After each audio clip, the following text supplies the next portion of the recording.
Good evening, everyone. Hopefully, you're having a wonderful Saturday so far. I got a good one for you today. Our favorite finance minister, Chrystia Freeland, is back in Manitoba, and she's promoting the National School Food Lunch Program, which we wouldn't need if we could afford food. So, if you like this video, please like and subscribe. And with no further ado, let's get into it. A couple of things about the Canadian economy. We've been through a really tough time. When COVID first hit, our country suffered the deepest recession since the Great Depression. Our economy shrank by 17%. And it's been really tough getting out of that. But in recent weeks, we've had some really good news. And what we've been seeing is there's light at the end of the tunnel. We really are approaching a soft landing for the Canadian economy after all the turbulence of the COVID recession and what followed.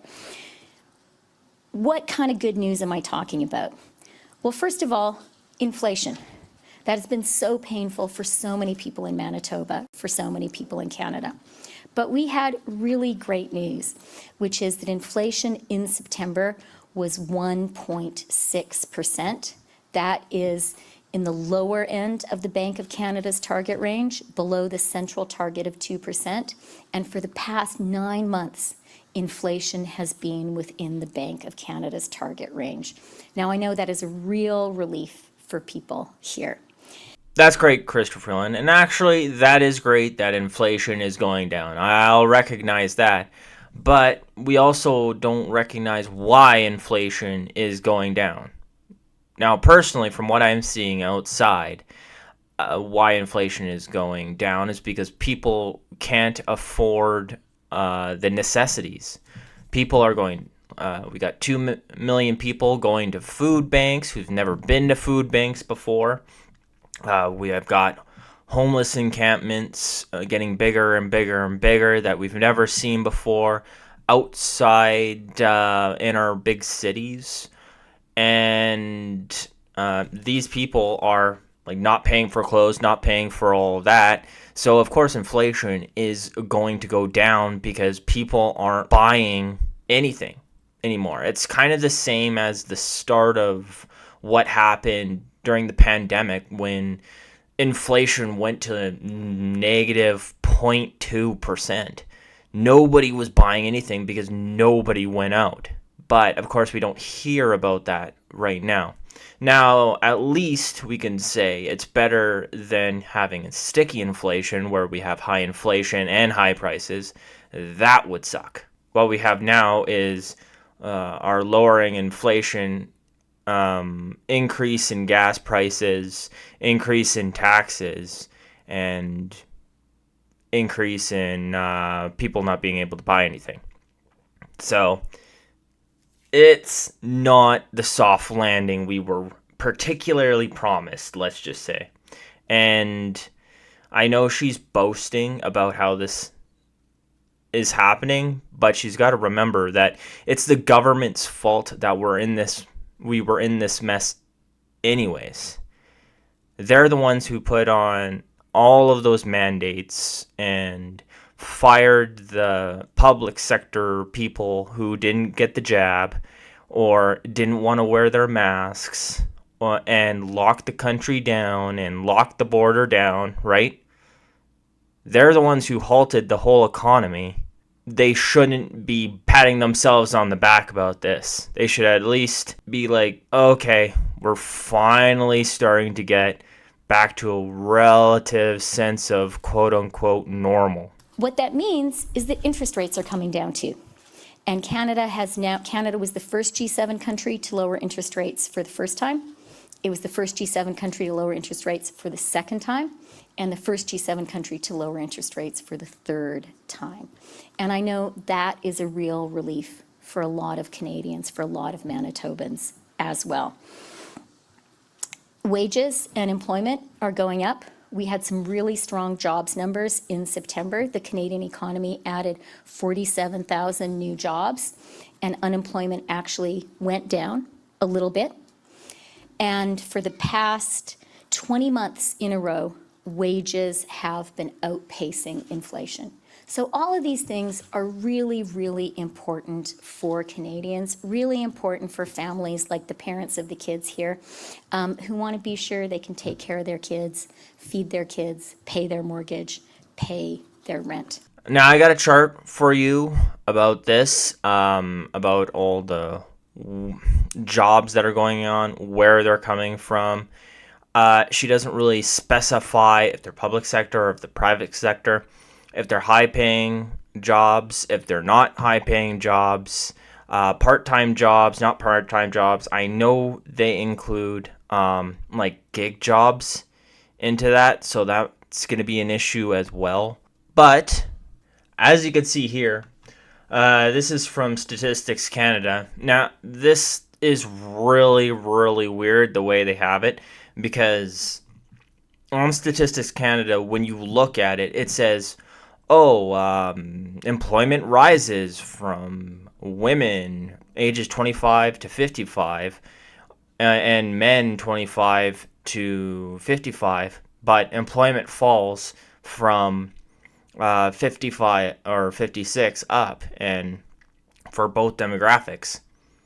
And then it has a chart that says employment rate falls in September, continuing downward trend.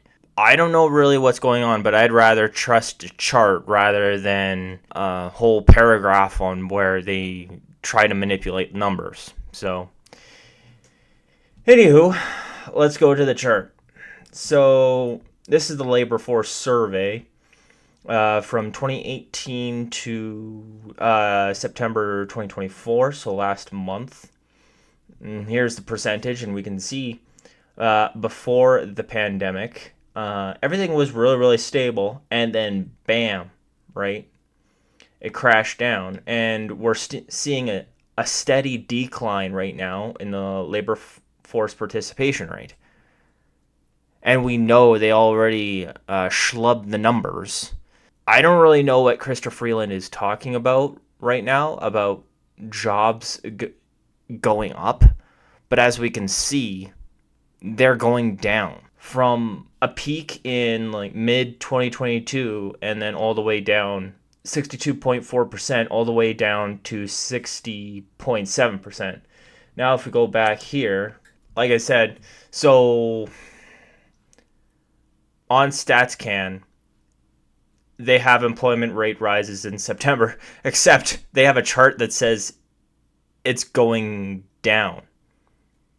So I don't know. I don't really know what's going on here. Now I'd probably ignore this because it's month to month. So it says, 1 month it's going up. So here it says where all of our jobs are actually coming from. So as we can see, if I can scroll in here,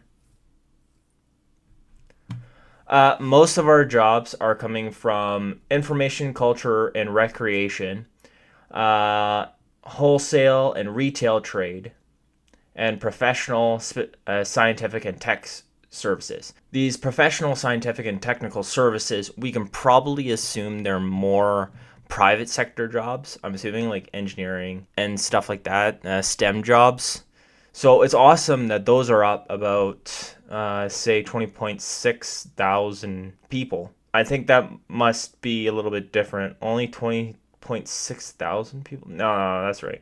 That's not right. But anyways, so that's increasing at an exponential rate. But the wholesale and retail trade, I don't think they pay very well. Right? Being a grocer and being a warehouse worker and all of that, I'm pretty sure you probably at max be paid $20 an hour. And that's not much in today's economy. So those are probably the lower end paid jobs. Let me know in the comments below if I'm wrong, because I could be wrong. But when I worked in wholesale, it was it was $12 an hour. So information, culture, and recreation. Now that sounds like government jobs right there. Like I said, let me know in the comments down below if I'm wrong, because I could be wrong totally about this. But if I'm correct that most of these are public sector jobs, all of that money is coming out of the taxpayer's wallet. That means our government's just paying for it. Our taxes are just paying for it. So that's not contributing to our economy at all. We could also see construction is not doing well at all.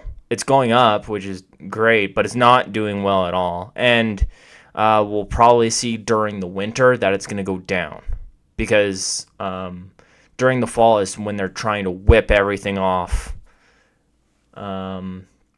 Here's warehousing. So warehousing is down and transportation. Another interesting, and if transportation and warehousing is down, that is concerning in itself, I think. Same with utilities and jobs. And then we go, this is just an interesting thing I've seen right now. And let me know what you guys think, is finance, insurance, real estate, rental, and leasing is down. So that means that a lot of people aren't buying houses right now because we'd see real estate, rental, and leasing explode if people were buying housing. So that's an interesting little tidbit right there. Anyways, enough of my ranting. Let's get back to the video. What that economic progress means is that we as a country are able to make investments in our most precious resource, our kids. Et c'est pourquoi. Hey, I don't really appreciate you calling our children resources. And let me say, that is the second time you've called a child a resource. I think that just shows what the federal government actually thinks about Canadians. We're not people, we're just resources to be exploited. This really, the National School Food Program that we announced in the 2024 budget, truly is one of the things that is the most important investment that we can make in our kids, in our families. It's $1 billion over 5 years. It's going to mean 400,000 kids can get fed at school. 400,000 kids who are hungry in their classroom are going to be able to have a snack or some breakfast or some lunch. And that's going to make such a difference to them, such a difference to their teachers. It's going to save families. A family with 2 kids will save as much as $800 a year on groceries. So that's the program, but we can only do it. You know, I can put the money in the budget. So, hey, Chrystia Freeland, I just want to know why when I was young, and I'm a millennial, right? Like, this would have been maybe a decade and a half ago or something like that. When I went to school, my parents were able to send me with snacks, with a massive lunch, and a little snack after lunch. And this was back when Stephen Harper was Prime Minister. So what changed from after Stephen Harper left? Well, Justin Trudeau destroyed our government, and he destroyed our economy so bad that apparently now you're saying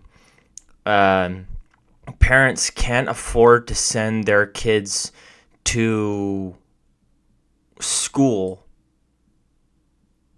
with good food. They have to eat government food at school.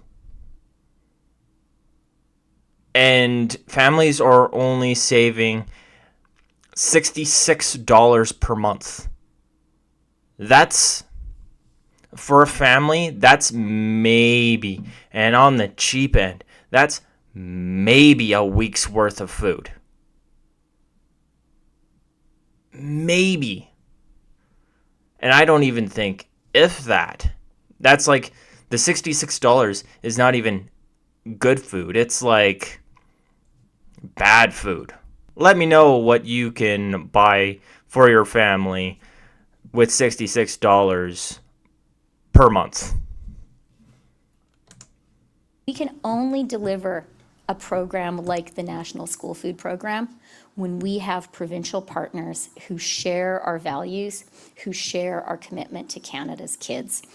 And Oh, and let me add, she just said we'll save you $66 per month, but it's going to cost us over $1 billion for this program. So, yay, taxes. that's what we have here in Manitoba. And that is why I am just deeply thrilled to be able to announce today that we have a deal with the great province of Manitoba to invest in school food for Manitoba's kids. The federal government is investing $17.2 million over 3 years to expand school food programs in Manitoba. Your great province is putting money on the table too. The result is 19,080 more kids in Manitoba are going to get school meals. And Manitoba is, as usual, in a leadership position, as usual, I would say, with Premier Kinnu, in a leadership position in our great country. Manitoba is just the second province to conclude a school food deal. And, you know, that's really meaningful for every single parent who has a kid and knows their kid's going to get a snack. For every single kid who's not going to be really hungry. And, you know, I have 3 kids. I know when my kids are hungry, especially when they were little, they were really grouchy monsters and not really good at learning. And we're going to be able to stop that. This is part of our government's absolute commitment to investing in families and to investing in children. It is absolutely. You mean investing in your most important resource, right, Krista? So it'll be interesting to watch Manitoba and see what their schools are actually going to get for the money that we're putting into this program. And what sort of food are these kids getting for the money we're putting into this program? Absolutely a companion program to our national system of early learning and childcare. And here, Manitoba is also really playing a leadership role in the country. You guys are down to $10 a day. That is fantastic.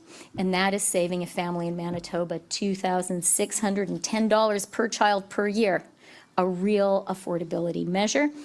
And of course, the Canada Child Benefit, where a family can get up to $7,787 per child per year, thanks to that benefit. So when you put all those programs together, this is a real investment in the most important people in our country, our kids. So